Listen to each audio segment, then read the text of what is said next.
आप देख रहे हैं एसीआई न्यूज, भ्रष्टाचार और जुर्म के खिलाफ हर पल आपके साथ। नमस्कार, मैं मोन्टू राजा, एंटी करप्शन इंडिया से स्वागत है आपका। किसी भी देश को चलाने के लिए, अग्रसर करने के लिए स्वास्थ्य जो है वो बहुत ही एक महत्वपूर्ण किरदार निभाता है। और आज देश के अंदर तमाम ऐसी जगहें हैं जहां पे स्वास्थ्य सुविधाएं उपलब्ध नहीं है। इसी के चलते हमारे समक्ष एक बात आई जो कि डेमोक्रेटिक पार्टी ऑफ इंडिया है, वो समस्त देश के अंदर जो रूरल एरिया हैं, जो रूरल बेल्ट है, जिनको सुविधाएं स्वास्थ्य की मुहैया नहीं हो पाती हैं, उन सब के लिए डेमोक्रेटिक पार्टी ऑफ इंडिया जो है वो कई कदम उठा रही है। हमारे साथ जो है वो national general secretary democratic party of India की डॉक्टर ऋचा शर्मा जी मौजूद हैं, उनसे हम इस बारे में जानेंगे। मैम, स्वागत है आपका एंटी करप्शन इंडिया में। नमस्ते मोन्टू जी। मैम, ये जो रूरल एरियाज के अंदर और समस्त देश में अगर हम बात करें तो डेमोक्रेटिक पार्टी ऑफ इंडिया जो है वो मेडिकल एड एक तरह से प्रोवाइड करने जा रहा है जनता को, इसके बारे में बताएं। हाँ मोन्टू जी, डेमोक्रेटिक पार्टी ऑफ इंडिया ने काफी सारे मुहिम जो है वो चालू अभी स्टार्ट किए हैं। उसमें जैसे जस्टिस फॉर ऑल है, फिर जनता दरबार है, उसके अलावा हमने यूथ एम्पावरमेंट शुरू किया है। ये काफी अच्छे पैमाने पे पिक कर रहा है। इसके अलावा हमारा जो नेक्स्ट इनिशिएटिव है वो है फ्री हेल्थ एड का।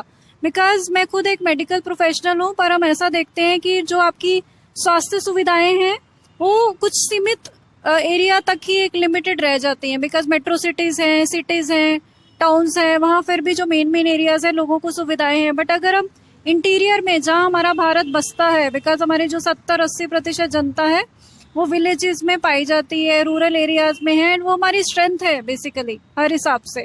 तो ऑब्वियसली हमारी स्ट्रेंथ देखो 2-3 चीजों पर निर्भर करती है। हमारी स्ट्रेंथ के लिए इंसान को रोटी, कपड़ा, मकान और अच्छा स्वास्थ्य चाहिए। बिकॉज अगर जो इंसान है उसका स्वास्थ्य अगर अच्छा नहीं है तो वो कुछ भी आगे सोच ही नहीं सकता, वो कुछ भी आगे प्रगति नहीं कर सकता, कुछ भी अग्रसर नहीं हो सकता। तो हमारा जो फोकस है डीपीआई का, वो इनिशिएटिव रहेगा कि हम जो हमारे रूरल एरियाज हैं और ट्राइबल एरियाज हैं, इंटीरियर ऑफ द जो कंट्री है वहां तक पहुंचे। रेदर ग्रास रूट लेवल पे हमारी ये एक्टिविटी शुरू हो गई है।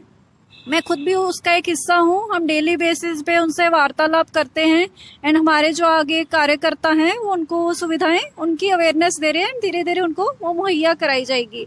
इसके अलावा है कि जैसे अभी कोरोना काल है, एंड काफी सारे ऐसे एरियाज हैं जहाँ पे जो लोग हैं वो डॉक्टर तक नहीं पहुंच पाते हैं, डॉक्टर वहां नहीं पहुंच पाता। बिकॉज अभी जैसी हालात हैं, आप देखते हैं सड़कों की, हर चीज की कितनी खस्ता है, तो ऑब्वियसली वहां पे पहुंचना कभी कभी असंभव हो जाता है। तो हम एक टेलीमेडिसिन का ऐसा एड शुरू करें। टेलीमेडिसिन में क्या होता है कि जैसे आप ऑनलाइन कंसल्टेशन देखते हैं, उसमें क्या है कि वहाँ पे एक मिनिमम आरएमपी जो है, रजिस्टर्ड मेडिकल प्रैक्टिशनर, उनको एक अलॉटमेंट की जाएगी, उनको पोस्ट किया जाएगा, एंड उनके साथ हमारे टीम के वर्कर्स रहेंगे, एंड हॉस्पिटल्स के साथ टाई अप होगा, एंड वो लोगों को रेगुलर बेसिस पे, जिस पे भी लोगों को कोई भी दिक्कत है, कोई भी उनको मेडिकल एडवाइस चाहिए, हेल्प चाहिए, वट एवर दे वांट, जो कंसर्न जो डॉक्टर है उनको वो ऑर्गेनाइज करेंगे। इससे क्या एटलीस्ट जो उनकी बेसिक नेसेसिटीज हैं, बेसिक जो हेल्थ रिलेटेड इश्यूज हैं वो कवर अप हो सके। ये हमारा एक बेसिक है जो हम स्टार्ट करेंगे, धीरे धीरे इसे एक्सपैंड किया जाएगा, एंड ये पूरे कंट्री में किया जाएगा। ऐसा नहीं कि पर्टिकुलर एरिया में ही फिक्स रखेंगे। तो मेनली जो है, जो रूरल बेल्ट है जहाँ पे चीजें सुविधाएं उपलब्ध नहीं है, वो आपने मेन फोकस अभी लिया है, अक्रॉस इंडिया आप लोग कर रहे हैं। तो इसमें ये जानना चाहेंगे कि किस तरह की सुविधाएं होंगी, क्योंकि कई जगह पे है जो बहुत, जिनको नॉलेज भी नहीं है, अवेयर नहीं है बेसिक चीजों के लिए, जो महिलाएं हैं, तो किस तरह की मदद आप लोग दे रहे हो? हाँ, ये आपने बड़ा अच्छा सवाल पूछा। अभी हाल ही में मेरी परसों ही बात हुई थी ट्राइबल एरिया की फीमेल से, वुमेन से।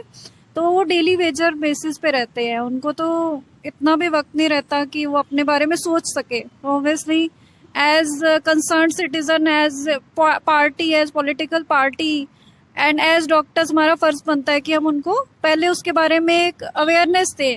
उसके अलावा हमारा कैंपेनिंग रहेगा कि हम वेंडिंग मशीन्स हैं सैनिटरी पैड्स की। बिकॉज फीमेल में सबसे पहले समस्या आ जाती है कि उनकी जो मेंस्ट्रुअल पीरियड्स हैं, जो उनकी माहवारी मासिक आती है, उसमें काफी सारी फीमेल हैं जो आज के टाइम में भी कपड़ा यूज करती है, जिससे क्या होता है उनका वो शुरू से एक जो क्लीनलीनेस नहीं रहती, हाइजीन नहीं रहती, जिससे इन्फेक्शन के चांसेस बढ़ जाते हैं।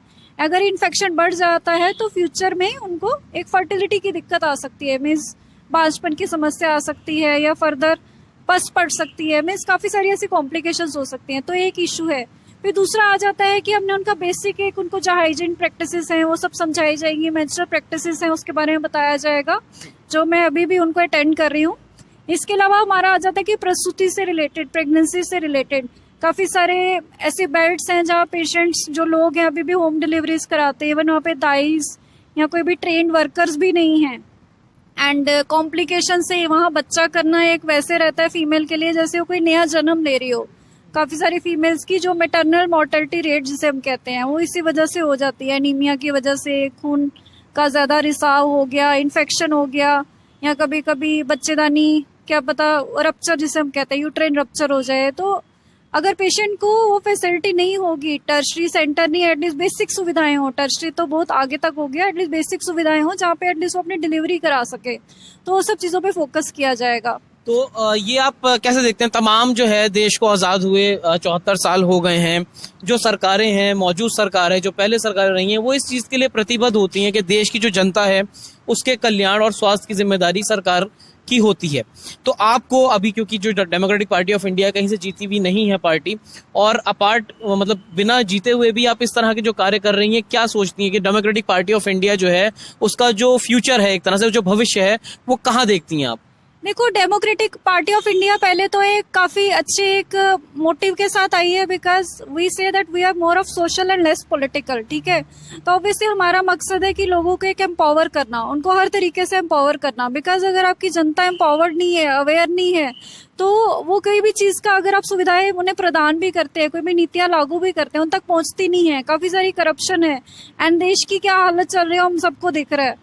तो obviously democratic party of India का हमारा मकसद है कि लोगों तक पहुंचे, जन जन तक पहुंचे, एंड हमारी पूरी कोशिश रहेगी कि आने वाले वक्त में हमारी पार्टी ही पावर में आएगी।